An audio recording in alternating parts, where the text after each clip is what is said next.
Semua pujian, kemuliaan hanya bagimu. Sekali lagi sama-sama katakan, ku mau memujimu. Ku selalu pujimu, ku mau menyembahmu, ku selalu sembahmu. Kau yang layak terima semua pujian, kemuliaan hanya bagi Tuhan. Kau yang layak terima semua pujian, kemuliaan hanya bagi Tuhan. Kau yang layak Tuhan, Kau yang layak terima semua pujian, kemuliaan hanya bagi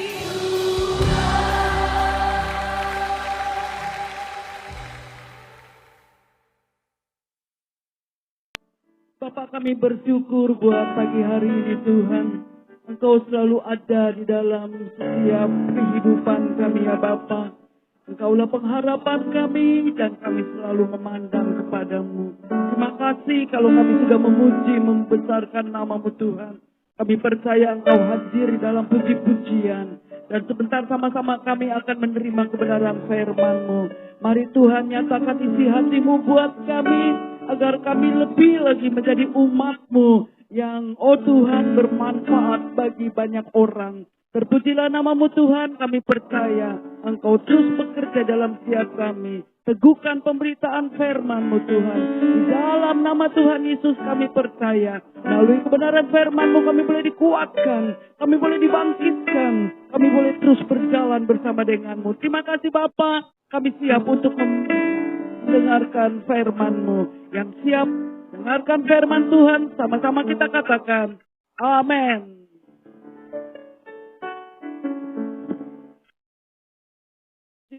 Kita bersyukur kita masih ada di dalam suasana kebangkitan Tuhan Yesus. Saudara yang kekasih dalam Tuhan Kristus, minggu lalu kita sudah belajar ya begitu banyak tentang bagaimana ya setelah Tuhan Yesus bangkit banyak hal yang Dia kerjakan ya. Pada saat ini kita akan melihat kebenaran firman Tuhan sehubungan dengan bangkitnya Tuhan Yesus, dan kita akan melihat tentang satu hal, yaitu pemulihan melalui kebangkitan Kristus. Saudara, apakah pemulihan? Saudara, pemulihan adalah mengembalikan keadaan semula. Ya. Jadi sesuatu yang sudah rusak dibetulkan, dikembalikan, itu pemulihan. Seorang yang sakit dia sembuh, itu pemulihan. Seseorang yang bangkrut usahanya kemudian dia bangkit lagi dan mulai lagi usahanya, nah itu pemulihan. Kita akan melihat firman Tuhan yang terambil dari Yohanes 21.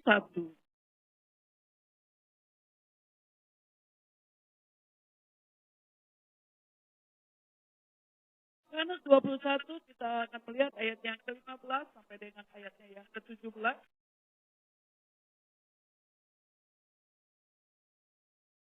Ya. Kita akan baca bersama-sama, saudara siap dengan kitab saudara atau handphone saudara.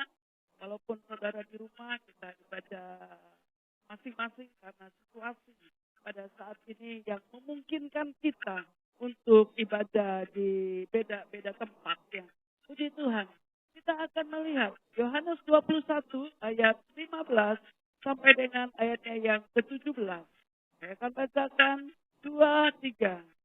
Sesudah sarapan, Yesus berkata kepada Simon Petrus, Simon anak Yohanes, apakah engkau mengasihi aku lebih daripada mereka ini?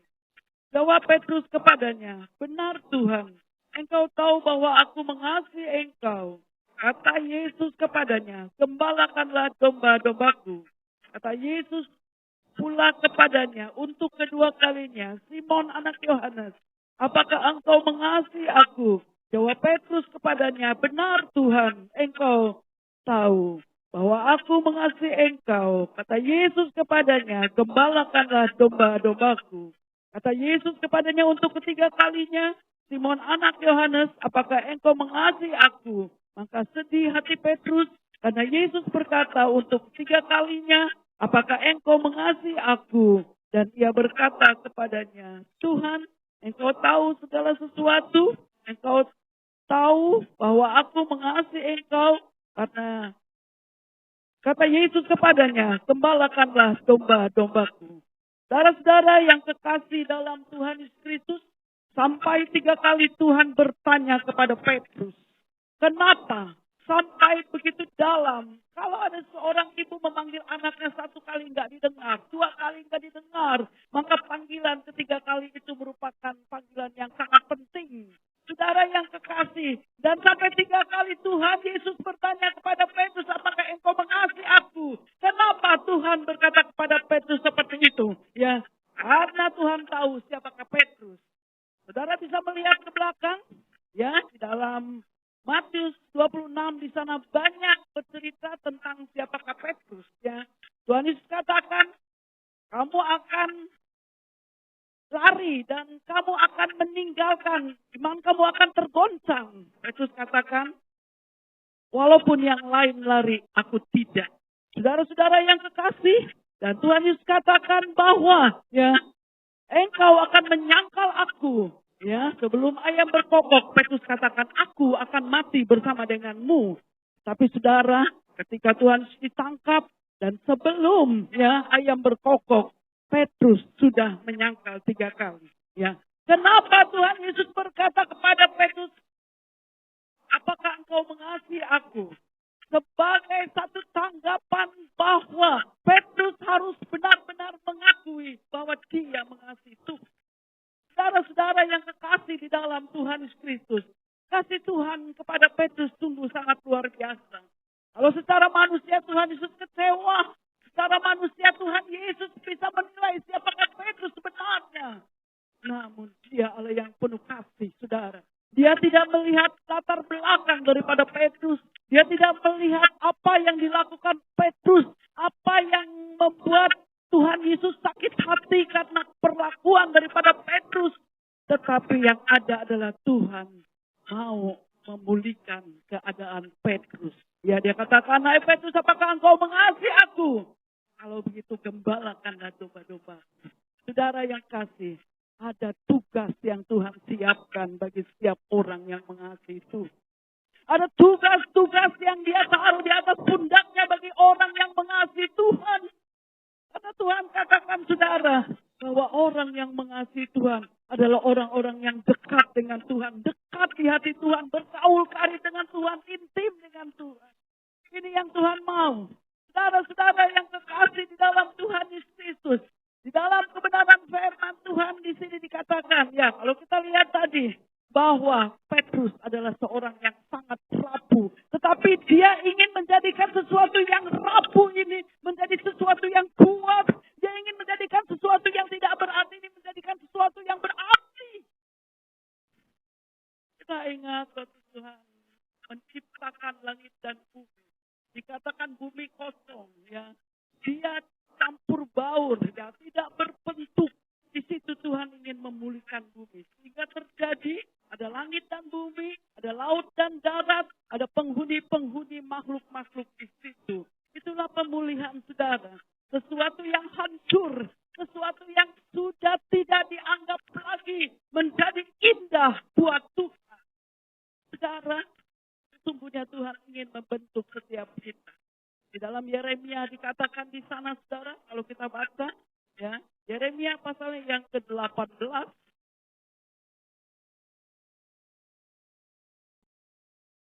Tuhan ingin membentuk setiap kita karena dia tahu siapakah kita, namun dia tidak pernah melihat kelemahan kita. Dia tidak pernah melihat latar belakang kita. Yang dia tahu adalah Tuhan memberikan kita masa depan yang penuh dengan harapan. Kita akan melihat Yeremia 18 ayat pertama sampai dengan ayatnya yang keempat. Ya. Saya akan bacakan 18 ayat 1 sampai dengan ayat yang keempat. Oke, sampai ke-6 ya. Oke. Firman yang datang dari Tuhan kepada Yeremia bunyinya, pergilah dengan segera ke rumah tukang periuk. Di sana aku akan memperdengarkan perkataan-perkataanku kepadamu. Lalu pergilah aku ke rumah tukang periuk, dan kebetulan ia sedang bekerja dengan pelarikan. Apabila bejana yang sedang dibuatnya dari tanah liat di tangannya itu rusak, maka tukang periuk itu mengerjakannya kembali menjadi bejana lain menurut apa yang baik pada pemandangannya. Kemudian datanglah firman Tuhan kepadaku bunyinya, masakan aku ini tidak dapat bertindak kepada kamu seperti tukang periuk ini, hai kaum Israel? Demikianlah firman Tuhan, sungguh seperti tanah liat di tangan tukang periuk, demikianlah kamu di tanganku, hai kaum Israel. Saudara-saudara yang kekasih di dalam Tuhan Yesus Kristus, kita melihat di sini bahwa sesungguhnya Tuhan ingin membentuk setiap pribadi. Pribadi-pribadi yang rusak, pribadi-pribadi yang tidak ada harganya lagi. Saudara ingat Jefta? Saudara-saudara yang kekasih, Jefta anak dari seorang wanita Sunda.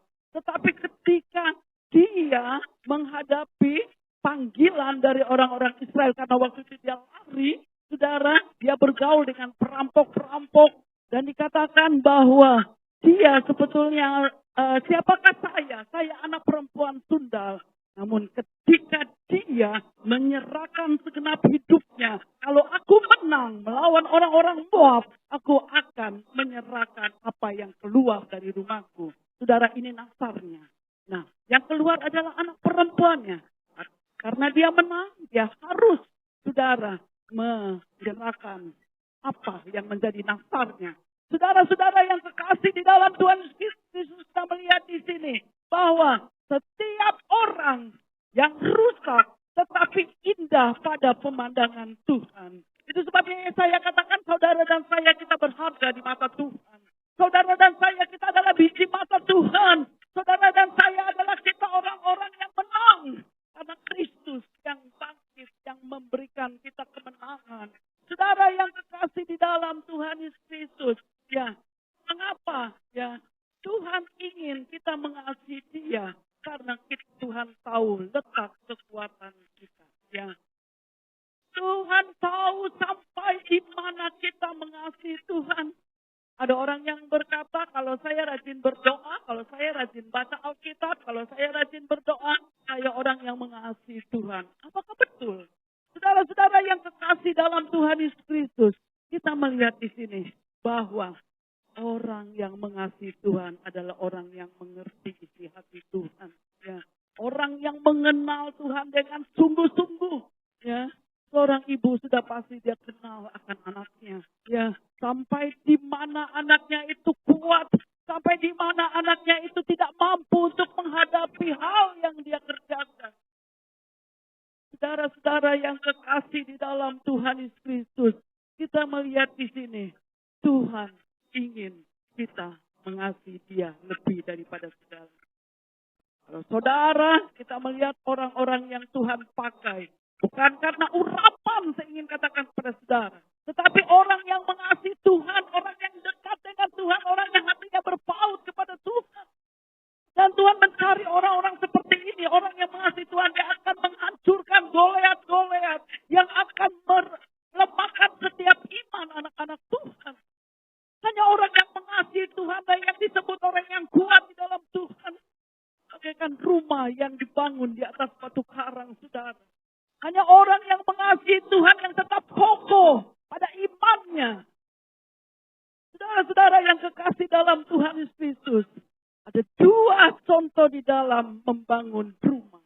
Ada di atas batu karang dan ada di atas pasir. Orang yang tidak mengasihi Tuhan dengan sungguh-sungguh. Bagaikan rumah yang dibangun di atas pasir. Kenapa? Sebentar saja ada ujian dia goyah. Sebentar saja dia ada ujian imannya mulai. Saudara terombang-ambing. Dan dalam perumpamaan itu, rumah itu hancur dan roboh ketika ada banjir datang. Saudara-saudara yang kekasih di dalam Tuhan Yesus Kristus. Tuhan ingin setiap kita berdiri di atas dasar yang teguh. Dan kalau kita sudah berdiri di atas dasar yang teguh, maka otomatis kita adalah orang-orang yang mengasihi Tuhan. Mengasihi Tuhan adalah melakukan kehendaknya segala. Mengasihi Tuhan adalah senantiasa taat akan perintahnya. Ya. Kenapa Tuhan menekankan Petrus supaya mengasihi dia? Saudara-saudara yang kekasih, karena Tuhan tahu bahwa ada saat-saat tertentu di mana gereja akan diambil kaki Dian daripadanya. Apakah kaki Dian? Kaki Dian adalah Roh Kudus yang ada dalam setiap kita. Kaki Dian adalah yang membuat kita tetap kuat di dalam Tuhan, yang membuat kita terus berjalan bersama dengan Dia. Kalau saudara melihat contoh dari Wahyu 2, di sana dikatakan saudara bahwa Tuhan tahu akan apa yang mereka lakukan. Kalau saya akan bacakan dari Wahyu 2, ayatnya yang kedua. Ayat kedua sampai ayat yang kelima berbunyi sebagai berikut. Aku tahu segala pekerjaanmu, baik jeripayamu maupun ketekunanmu. Aku tahu bahwa engkau tidak dapat sabar terhadap orang-orang jahat, bahwa engkau telah mencobai mereka yang menyebut dirinya rasul, tetapi yang sebenarnya tidak demikian. Bahwa engkau telah mendapati mereka pendusta, dan engkau tetap sabar dan menderita oleh karena namaku, dan engkau tidak mengenal lelah. Namun demikian aku mencela engkau karena engkau telah meninggalkan kasihmu yang semula. Sebab itu ingatlah betapa dalamnya engkau telah jatuh, bertobatlah dan lakukanlah lagi apa yang semula engkau lakukan. Jika tidak demikian, aku akan datang kepadamu dan aku akan mengambil kaki Dian daripadamu jikalau engkau tidak bertobat. Saudara-saudara yang kekasih dalam Tuhan Yesus Kristus, gambaran gereja di Efesus adalah gereja yang tekun, gereja yang setia, gereja yang takut akan Tuhan. Tetapi kenapa dikatakan bahwa Tuhan akan mengambil kaki Diannya? Masalahnya adalah mereka meninggalkan kasih yang mula-mula. Tuhan ingin kita mengasihi Dia dengan sepenuh hati kita. Tuhan ingin kita mengasihi Dia dengan segenap jiwa kita, segenap hidup kita. Dan ketika kita mengasihi Tuhan, saudara-saudara yang kekasih, maka kita akan melihat ada sesuatu yang Allah kerjakan di dalam setiap kita. Hanya orang yang dekat dengan Tuhan yang akan Tuhan berikan, saudara-saudara, nubuatan-nubuatan. Hanya orang yang mengasihi Tuhan yang akan kerjakan di dalam kehidupannya sesuatu yang tidak pernah bisa diberikan oleh dunia. Saudara-saudara yang kekasih dalam Tuhan Kristus, kenapa Tuhan menyuruh, menginginkan Petrus mengasihi Tuhan? Karena kasih itu dari Bapa. Kalau kita melihat 1 Yohanes 4 ayat 7 dan 8, 1 Yohanes pasal 4 ayat yang ke-7 dan yang ke-8. Ya, 1 Yohanes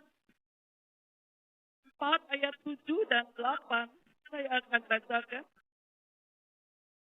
Saudara-saudara yang kekasih, marilah kita saling mengasihi sebab kasih itu berasal dari Allah. Dan setiap orang yang mengasihi lahir dari Allah dan mengenal Allah. Barang siapa tidak mengasihi, ia tidak mengenal Allah. Sebab Allah adalah kasih. Jadi saudara, orang yang tidak mengasihi adalah orang yang tidak mengenal. Ya. Petrus setiap hari bersama dengan Tuhan Yesus. Petrus setiap hari bergaul dan melihat mujizat yang Yesus kerjakan. Kenapa dia bisa, saudara, menyangkal Tuhan Yesus? Kenapa dia bisa begitu rapuh imannya? Karena dapat dipastikan bahwa dia adalah orang yang mementingkan diri sendiri. Dia tidak mengasihi Tuhan dengan sepenuh hati. Ya, nah, orang yang mengasihi Tuhan, dia tahu bahwa kasih itu dari Bapa. Dalam 1 Yohanes kita baca tadi bahwa benar-benar saudara, ya, kasih itu berasal dari Allah. Dan setiap orang yang mengasihi lahir dari Allah dan mengenal Allah. Apakah saudara dan saya kita mengenal Dia, saudara? Kita mengenal Dia artinya kita tahu bagaimana Dia Allah yang berkuasa, Allah yang maha kuasa. Ya. Hanya orang yang tidak mengenal Tuhan yang senantiasa hidupnya dihantui oleh ketakutan dan kekhawatiran. Orang yang mengenal Tuhan, dia tahu kepada siapa dia percaya. Orang yang mengenal Tuhan, dia tidak akan terombang-ambing iman. Kalau saudara ingin tahu seseorang apakah dia imannya kuat atau tidak, imannya kuat atau rapuh, saudara bisa melihat manakala orang itu ada dalam ujian. Saudara-saudara yang kekasih dalam Tuhan Yesus Kristus, Abraham disebut Bapak orang percaya. Kenapa? Karena imannya begitu kuat. Ya. Saat Tuhan menjanjikan dia akan memiliki anak setelah usia 90 tahun. 25 tahun dia baru mempunyai sejak umur 75 tahun. Saudara yang kasih, dan ketika anak itu remaja, Tuhan uji dia, saudara. Bawalah anakmu, korbankan dia di atas bukit Mori. Saudara, kepercayaan iman Abraham diuji. Saudara-saudara yang kekasih dalam Tuhan Yesus Kristus, kita melihat di sini bahwa kalau mau lihat seseorang imannya kuat atau tidak, kita melihat saat dia diuji. Abraham diuji, dia katakan kepada bujangnya, kamu tinggallah di sini. Aku dan anakku, kami akan kembali setelah kami berdoa. Saudara-saudara yang kekasih, jadi ketika ujian datang, saudara, Tuhan mau saudara tetap mengasihi dia. Iman saudara tetap kuat, saudara tetap berpegang kepada perintahnya, saudara. Ya, ada beberapa hal tentang mengasihi Allah. Memiliki hubungan yang karib dengan Tuhan, hidup dengan ketaatan kepada Allah, suka memberi, mengasihi dengan segenap hati. Saudara-saudara yang kekasih dalam Tuhan Yesus. Tujuannya apa? Tujuannya kita melihat 1 Petrus 1 ayat 7 dan 8. 1 Petrus 1 ayat 7 dan 8.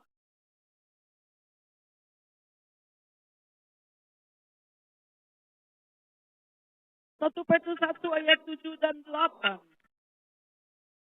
Kita melihat di sini, ya. Ayat 7 saya akan bacakan. Maksud semuanya itu ialah untuk membuktikan kemurnian imanmu yang jauh lebih tinggi nilainya daripada emas yang fana yang diuji kemurniannya dengan api, sehingga kamu memperoleh puji-pujian dan kemuliaan dan kehormatan pada hari Yesus Kristus menyatakan dirinya. Sekalipun kamu belum pernah melihat dia, namun kamu mengasihinya, kamu percaya kepadanya, sekalipun kamu sekarang tidak melihatnya, kamu bergembira karena sukacita yang mulia dan yang tidak terkatakan. Saudara-saudara yang kekasih dalam Tuhan Yesus Kristus, maksud ujian yang datang di dalam setiap kita adalah untuk membuktikan kemurnian iman kita. Apakah kita benar-benar mengasihi dia, saudara? Ada begitu banyak ujian yang Tuhan tunjukkan kepada kita. Satu waktu ada jemaat yang telepon, dia katakan, Ibu, suami saya mau berhenti kerja. Ya. Kenapa? Dia ceritakan bla bla bla bla. Saya bilang sabar aja ya. Sebelum dapat pekerjaan yang baru, sabar aja. Ya, ini ujian, saudara, ujian bisa dilihat dari banyak hal.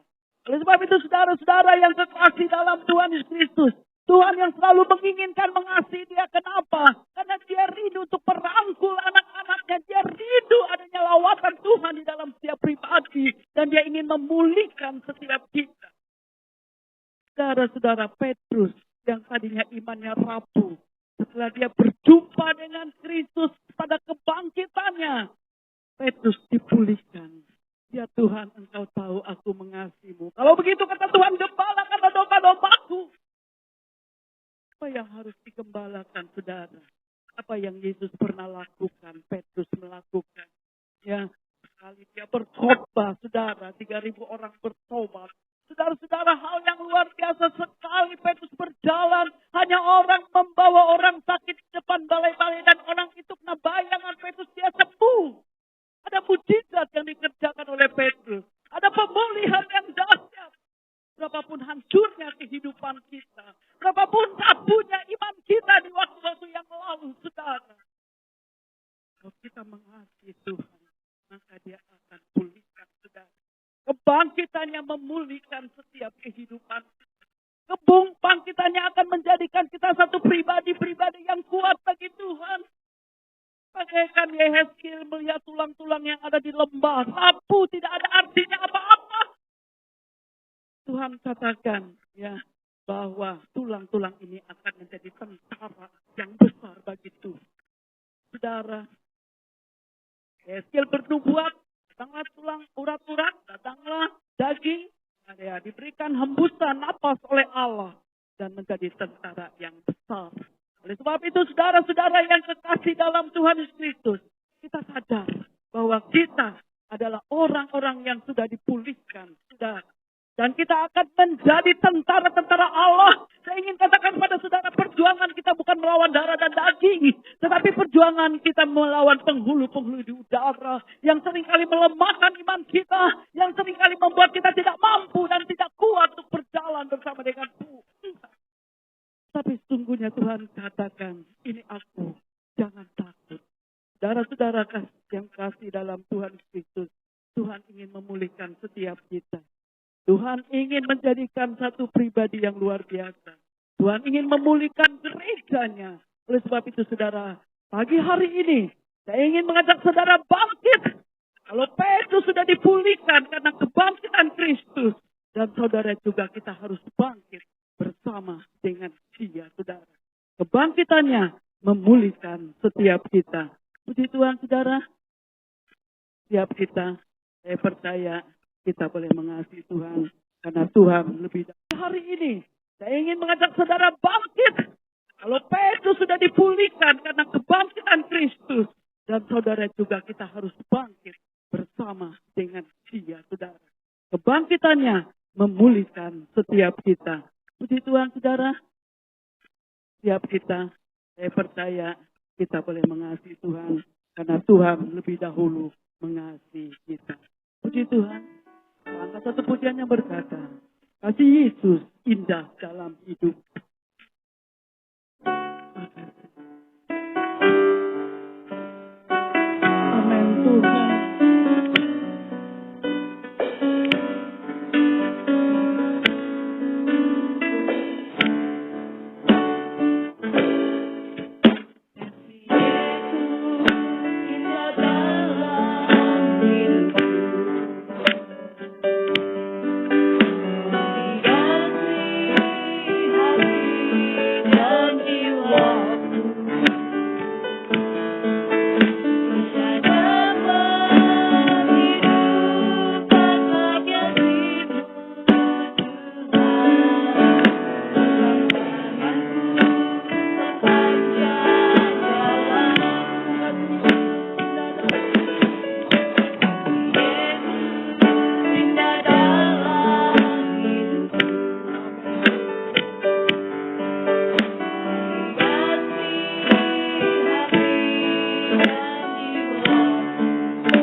dalam kasih-Nya ku